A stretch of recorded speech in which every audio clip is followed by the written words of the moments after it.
We have to start over, don't we? We have to start over because I didn't have the dongle plugged into the phone. It's a good thing that you realized that. Good thing I'm in IT. So, are you nervous?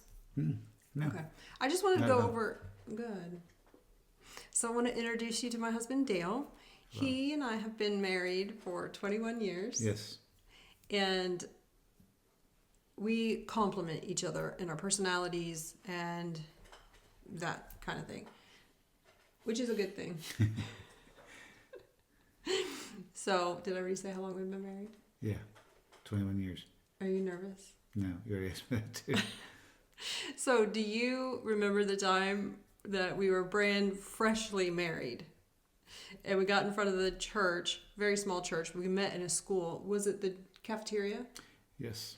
And Sugar Creek Elementary. and the pastor said, "So Dale, how long have you been married? 2 years. And how long were you engaged? 2 years. And how long did you date?" 2 years.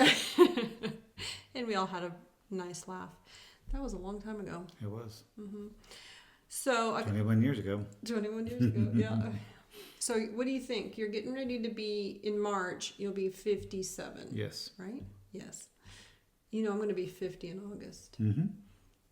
Do I keep you young at heart? You do. No, it's not. There's nothing to that from me. Maybe now, but do you feel like you're 57? Mm-mm.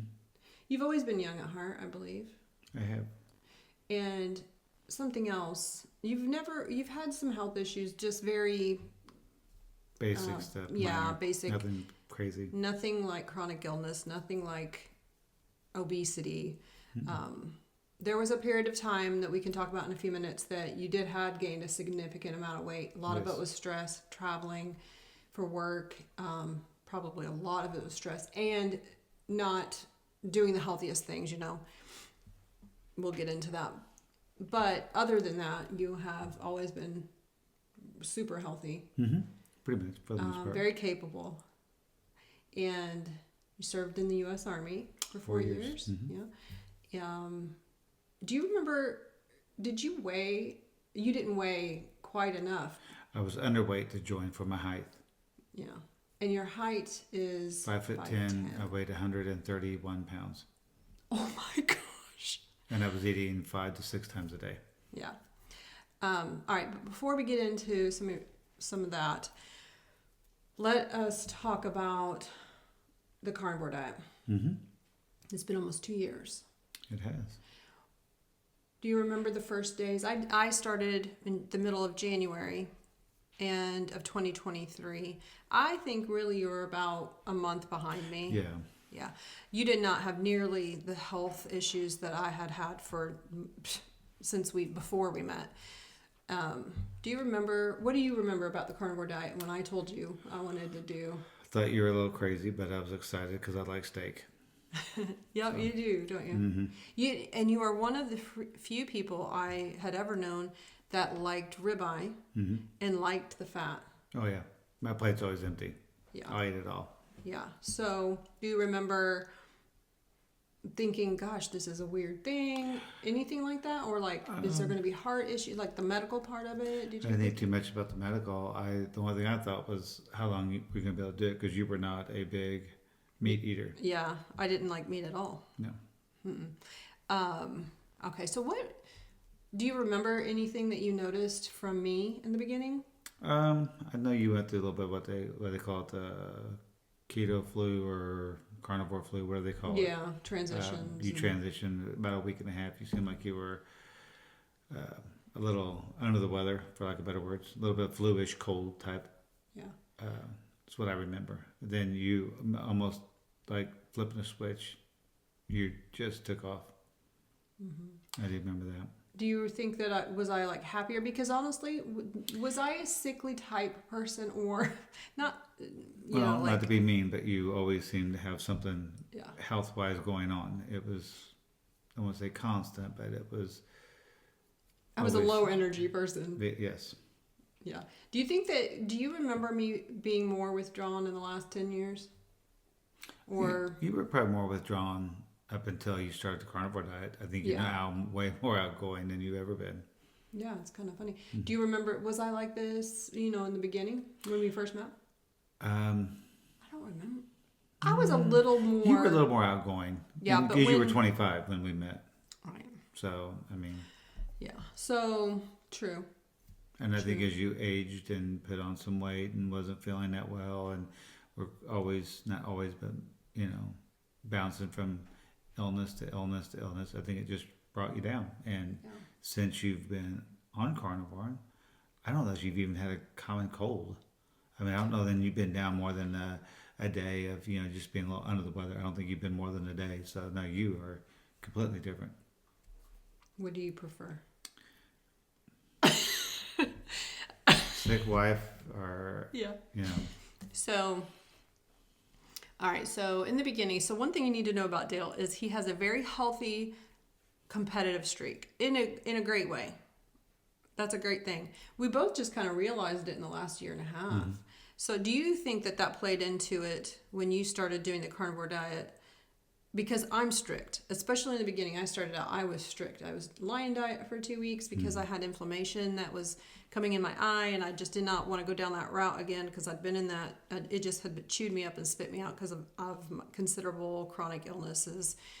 And do you think that played a part in it? Yeah. Like, I want to be healthy too, and Allie's doing this, and I think it was multi-factor. I think one of which is I am a moderator. I can have a little bit of this, a little bit of that, take a pinch of a brownie or have a cookie and not eat one for 6 months. Don't bother me. And I think part of it that helped me, that pushed me so far was I didn't want to tempt you. I didn't want to be sitting there eating a bowl of pasta while because I know you're a sustainer. Is that right? abstainer. Abstainer. Yeah. Abstainer. So I knew that would be difficult for you, or could be. Sure. Some things could be. I'm not going to sit here and eat a brownie in front of you because I know that's one of your vices. So that, because I didn't want you to be put in a situation. I think that helped, as well as I can be a little competitive. So That's great. If you're doing it, then I'm going to step it up. And part of it is I like to show off for you. So I was like, oh, if you're doing this, watch me do this. And Yeah. so Yeah. it was a I like that. multifaceted. Yeah, sure. And in those first 90 days, I would have had a really much more difficult time if I'd had to deal with, the temptations. And we did kind of go through and get some of the stuff I knew I couldn't have in the house and get rid of it or not buy more, because that was very, very difficult. Yes. That's a really tough part of it, but it's not the same for you. Yeah. That's an interesting thing. So I'm an abstainer. I can't have it, or it just goes too far, and that is freeing for me. And you're a moderator, Yeah. so that could be a cabinet full of candy and it wouldn't bother me. yeah. And do you ever remember? I think that's just based on the way you were raised. Your mom never really dieted. No, not that I remember. If she did, she didn't tell us. No, I don't think she did. I don't It's think she just ever did. really interesting. She's the same body type as me. She's very. She's Dad was small. too. Dad is too. Yeah, it's both your parents, the way they were raised and how they raised you. And what's that? The cat. Oh, okay. And so that does play into it. And, I don't know if the man-woman thing plays into it too. I don't know. I don't necessarily think that's it. I think it's probably environment and how you're raised. So what do you remember noticing first? Like, what are some of the benefits that you experienced from this way of eating, carnivore diet? And you at times can be what I'm going to call dirty carnivore. So you can have, around the holidays, you don't have that emotional response to food. No. You're not a food addict. No. I'm probably more like my dad. I eat to live. Yeah. Where most people live to eat. Yeah. I eat to live. I don't. Yeah. I mean, I might go one meal a day for 2 or 3 days, and I might eat. Fourth day, I might have 4 meals that day. It's just whenever my body tells me I'm hungry, I eat. I don't constantly That's true. That's scouring interesting. the kitchen looking for something to eat. Much on I eat when I'm hungry. So here's something. Let me say this before we go into actual benefits. So 12 years ago, you started consulting and traveling. So we lived in Indiana, and I had considerable health issues with my Meniere's disease. And I think we both kind of saw the writing on the wall of I wasn't going to be able to, maintain whatever working and having the girls and that kind of thing. So you made a huge decision. I'll never forget this. Do you remember in 2012? Yeah, I did. You decided October to 12th, 2012. You were like, I'm going to go work as a consultant in healthcare IT. And your first gig was in Lucille Pecker, Children's Health, Stanford University, San Francisco, Palo Alto, California. Yeah, so we lived in Indianapolis, outside of Indianapolis. So besides traveling from Sunday to Thursday, all the way to California. Every week. For what, 2 years? 2 years.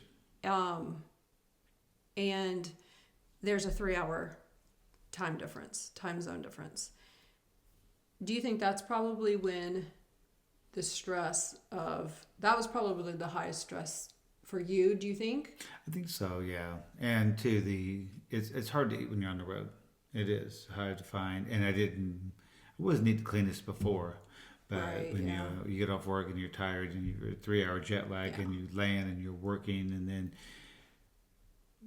everybody's ordering pizza or pasta or eating in a non-healthy way. Because you'd never had issues with maintaining, like trying to lose weight or anything. Like you could just drop weight and you just could, like you said, fast or restrict, or not be consumed by thinking about food.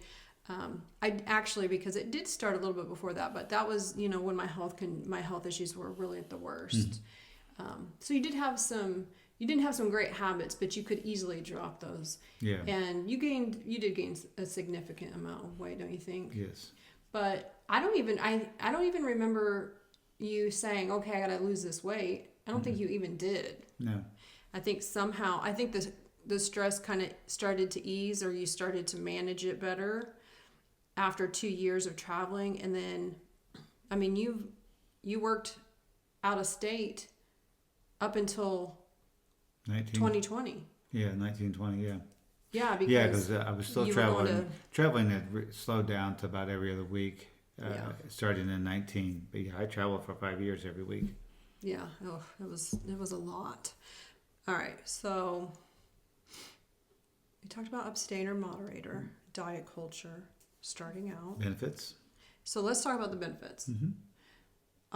What did you notice as a man getting to eat all the meat and steak you wanted? I'd say probably the biggest thing I noticed first was the mental clarity. Okay, good. Inflammation went down. I noticed that just didn't seem to have as much. Oh, I had my restless leg. Yeah, the restless leg. I had that really bad. We'll talk about sleep in a second. Yeah, but just your mental clarity. Mental clarity, because I was going to night school all during it from 2020 to 19 to 23. I was doing online school, working at least one contract at a time. So, and being able to do all three of those. A very full load. We moved 2 times during that time. But you've always been a person that needs a lot. Mentally stimulated. Yes, you need a lot of that. And you're morning to night and go to sleep, head hit the pillow, fall asleep, get up. A lot of that's probably your background from military, right? Yeah. And the way my dad was that way too. And it is get up, get ready, go, do what you got to do. Very routine and very structured. Very structured. And thank goodness, because that was not my strong suit. I think that's gotten to be my strong suit now. Oh, yeah. But not before. So mental clarity, brain fog. So is that what you mean? Yes. Yeah. I've noticed that benefit too. So we talked about brain health. What about mental health? Have you had struggles with mental health? Anxiety, depression, intrusive thoughts? Not really. About the only thing I think I really struggled with, and I think that was just due to the stress of working 1 or 2 contracts at a time. As one's getting ready to end, I pick up a new contract, and sometimes the contracts do overlap, along with going to night school and moving. Shouldering the burden. I was pretty stressed. Yeah. But now that school's over, I'm down to one contract. I'm eating healthier. I don't. Yeah. Do you get bored? I do get a little bored. What about your energy level? That's you. I mean, have you ever been a person? Have you ever had times where like, oh, I have low energy, don't want to do anything? No. What about me? And you think I have? The first 20 years? Maybe not 20, Yeah. But what about, so what's the difference? You have a lot more energy now. I mean, I used to, I'd beg you to go for a walk, and now you're just like, hey, you want to go for a walk? So your energy levels up, your spontaneousness is up. Yes, because I've never been very... I mean, if you said, hey, let's go to Disney, I'd be like, okay, they get on the phone and find a nap and a flight and a resort, let's go. I mean, I'm just ready to roll anytime. Yeah. And it's probably why I did so well in the military. Is You did, the didn't you? routineness and the spontaneous you have to be. Yeah, you have to be ready for anything. So that's funny because I just posted something, just reposted something about, you know, like you could get home from being at the store and I could tell you, hey, could you go back out to Walmart or Costco or Sam's Club or IKEA? And you'd be like, yeah, I'm ready. Yeah, I'm going to take Maisie to work and go to IKEA and walk around and probably go over to Hobby Lobby or Michael's and walk around and then maybe hit Walmart before I pick her back up, bring her home. That sounds like a nightmare. Oh, sounds like a day in the park. All right, so we've talked about energy, but you've never had anxiety. No, I mean, That's I do get a little anxious. We have the house for sale and anticipation of not knowing. That kind of gets me riled up every once in a while, but it don't last very long. I usually just say a little prayer and move on. What about depression? Never. No. Intrusive thoughts? No. No? Well, No? No, not really. That's great. That's why we're good together. You can help me shoulder the burden. That does help me when you say, listen, what can you do about it if, you know, when I had such intrusive thoughts and I'd have to like say it to get it out, you were always really good about, you know. Yeah. You would say, well, reassuring me. What if this happens? So, well, I'll just do this. Yeah. Well, what have, and that's, you know. Yeah. And I think too, it's probably the way our brains are wired. Like when I'm driving down the road, I'm constantly monitoring. Not that I'm thinking of an intrusive thought, but I'm always knowing my surroundings. Yeah. So if something happens, I think that's what may divert those intrusive thoughts because I don't have to worry about if this happens, that happens. I already have an idea. I've already scanned the area. I've got a pretty good idea. When I walk into the store, immediately look around, start monitoring people just instinctively. So yeah. Okay. All right, sleep. You want to talk about that? yeah, that's good. Yeah. So you still are the same kind of person, you know, go to bed, head hits the pillow, fall asleep, which that's never changed. You've always been like that. Always been a good sleeper. Like, I'm not kidding. Asleep, you know, and part of that is in the middle. The light could be on. I could be watching a TV show. We don't watch TV in our bedroom anymore. But if we did, you know, anything could be going on. If he puts his head on the pillow, he's out. But interestingly, lay down because once my head hits the pillow, I'm out. He's done. So, do you think that is also military, being able to sleep anywhere? I think so. I think it's because I am just so active, so constantly on the move, and mentally stimulated that when I do stop, I'm out. Yes. The other part is used to when you would stop and sit on the couch and watch shows. Oh yeah. You would fall asleep. Yep. No more naps. We don't. Yeah. I might get a little drowsy and eyes might blink a little bit, but I don't. I mean, it passes pretty quick. Yeah. You don't. You rarely nap. What about me and napping and sleeping? You don't. You told me yesterday you took a nap. I was like, what? Because you used to nap all the time. Like in the bed, 2 hours. Yeah. You know, turn all the lights. Yeah. Go in there, doors closed, the blinds are shut. Yes. I was like, what's going on? Yeah. And now I've looked over, I think 2 weeks ago you took a little nap on the couch, and I was like, yeah, I did. That's odd because you don't do that anymore. Yeah, I have energy throughout the day. You did. Energy level's way up. Yeah. 2 things about sleeping for me is I was always a night owl, very sleepy, any time of the day, get in the bed, take a nap kind of thing. I don't do that very, very often. Part of that now is when my thyroid gets a little, tweaked or whatever. So, and I think that's actually what's going on with me right now. I think my dose is a little too high. So anyway, I figured it out. You. Oh, so napping. Hang on. Oh, but I'm not a. Are we night owls now? No. No. No. What about morning person? You've always been a morning person. Get up, get out of bed, get a shower, get ready, be ready for your day. You have to. What You about never know me? what's going to happen. You were never that way. No. What about now? I get up at 7 in the morning, and at noon you might roll out of bed. If I could have, yeah. Used to. You're right. If I And could have. not now. Usually sometimes you get up before I do. Yeah. But most time you're up shortly after I am, with your hand out looking for that cup of coffee. That's right. You know what they say about the Bible? Hebrews. Yeah, Hebrew, yeah. I'm a Hebrew because I brew coffee. Yes. So, do you get sleepy as the sun goes down, and do you wake up at dawn? Because I do, Yes. and that's just. I've always been that way. Oh yeah. Well, I wasn't, and so that's circadian rhythm kind of stuff, and Oh, let's talk about RLS, which is restless leg syndrome, and donkey kicks. This goes to sleep. Yes. You want to tell them about it? What you had to suffer through? the constant I called it mule kicking, but you call it donkey Oh, kick. I thought you said it was donkey. Mule kicking. Mule, It's like, yeah. oh my gosh. I mean, I'd have to, it's a good thing we got a king size bed. There's times I have to get away from you. You're literally just Kicking just you. inadvertently just kicking. Yeah, not on purpose. Was it more than like a twitch? Yeah, it was a full blown kick. Gosh. So. Gird your loins. Well, no, you weren't. You're sleeping, but it wasn't. You kicked my shins. Yeah. Oh. So. What about? But I don't do that very well. Do I twitch or anything? No, every once in a while you will, but for the most part, that's no more. Buddy, you're not supposed to be up there. Got a cat trying to intrude on our video. Monty. So, what about your legs and the energy? Used to, I didn't.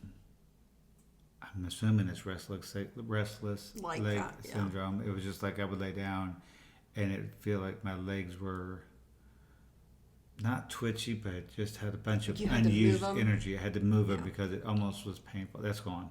Yeah. That took a little bit for that to go away, though. That wasn't instantaneous. That took 2 or 3 months of being on carnivore, cleaning my diet up, and I noticed that it slowly went away.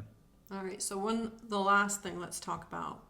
Let me know if you don't want to, and I can edit it out. But inflammation. So my kind of inflammation that I've had all over body and in my brain and in my ear and in my eye and all the places is different than what you've had to work through and heal. Mm-hmm. Do you want to talk about that? Yeah. So how do we want to say this? Well, my Usually, PSA level, for a guy, if your PSA level is over a 1, this is per my urologist, anything over 1 is high. And mine's always been about a 2 or 3. In the last 10 years, it got up to 4, and then it got up to 6. And I think, was it 2 years ago? Yes, right we had the medical insurance. Yeah, and it got up to 14. Not medical insurance, life insurance, and had to have blood work. Yep, so it got up to 14. And he was not having symptoms. No I mean, symptoms. you had symptoms about going to the bathroom in the night. Occasionally, but not real bad. It was just occasionally if I drank like a big glass of water right before I went to bed, I think anybody would have to pee in the middle of the night. But Sure. no real symptoms of anything, which had the urologist scratching his head. He said, "You don't have any of these other problems?" I said, "No, I just, occasionally have to pee in the middle of the night. If I'm smart, I don't drink after 8, I'm fine." Yeah. So... it did concern both of us. Yeah, so I had the biopsy done, Yeah. and some kind of scope done, and everything came back negative. So, and that's when I think the bulk of maybe about half of it, because when I started carnivore, it dropped back down to mid 7s to high 7s, low 8s. And then when I cut the dairy, almost completely cut dairy, I don't think I use butter dairy. It technically is dairy, but that's the only thing I eat now. Is pretty much butter. And the only kind of dairy I eat is butter. I might have a occasional dash of cheese and sour cream in a taco bowl, but for with ground beef and seasoning. But it's now down to 1.9 from 14. it's never been that low. Never, not that I recall. Maybe No. at birth it might have been, but But you're Well, I think you started getting measured, getting the lab test done in Indy, probably around the time you were 40 to 42, because you would go in for an annual. 2008, I went in. I remember Dr. McDougall said it was like 4.3, which he said he thought was a little high. That was what year? I think it was around 2008. Huh. Anyway, so when you really worked on eliminating dairy, because we were drinking a lot of heavy cream. Oh, yeah. Which I don't do dairy, just because it gives me skin problems, flushing, joint pain, and it does give me a little bit of... Oh, yeah. My sciatic nerve was acting up real bad when I was having all that dairy, because my coffee was about I like a little coffee with my creamer. Yeah. It was about my skin tone when I was drinking my coffee. Know, yeah. If not lighter. Yeah. My sciatic nerve was acting up. I was having lower back issues again, starting to have those. Yeah. And my left knee from a motorcycle wreck when I was 10 years old would act up. It's not acted up in well over a year. Yeah. No need to knock on wood. I just don't drink the creamer. Just watch the dairy. But yeah, since that was a big contributor to me. Very good. I went from... I was up, I think I was right at or over 200 pounds, and now I'm down to 162. So, yeah. And I'd say probably the last 25, 28 pounds have been since carnivore. Oh, yeah, for sure. Wonderful. So you've lost weight. You've improved all of your... Feel better, feel healthier, brain is much clearer. Do you feel physically like, I want to go and... work outside more? Well, yeah, I was at a shovel in the snow yesterday. Oh, I know, but you've always been enjoyed physical stuff. Yeah, I enjoy it. The same? Yeah, it feels the same. Yeah, it might feel a little better, a little easier. Mm-hmm. You don't get as winded as easy. Did you ever think that we'd get this healthy? No. Did you ever think I'd get this healthy? No. All right. So, well, thanks for having me on. You're welcome. So, It's a fan favorite. I have to start my own channel now. You could just be on mine. Okay. Help me blow up. Yeah. Love you. I love you. All right, so sit here and we're going to do... Let's do smiles. And we do like to dress alike, don't we? Yes, we do. We're that couple. Oh, we are. Who's coming to save us? No one's saving us. We're saving ourselves. All right, let's do some smiles still. Just still. Put your chin down. Lean over like I am. Like, lean your...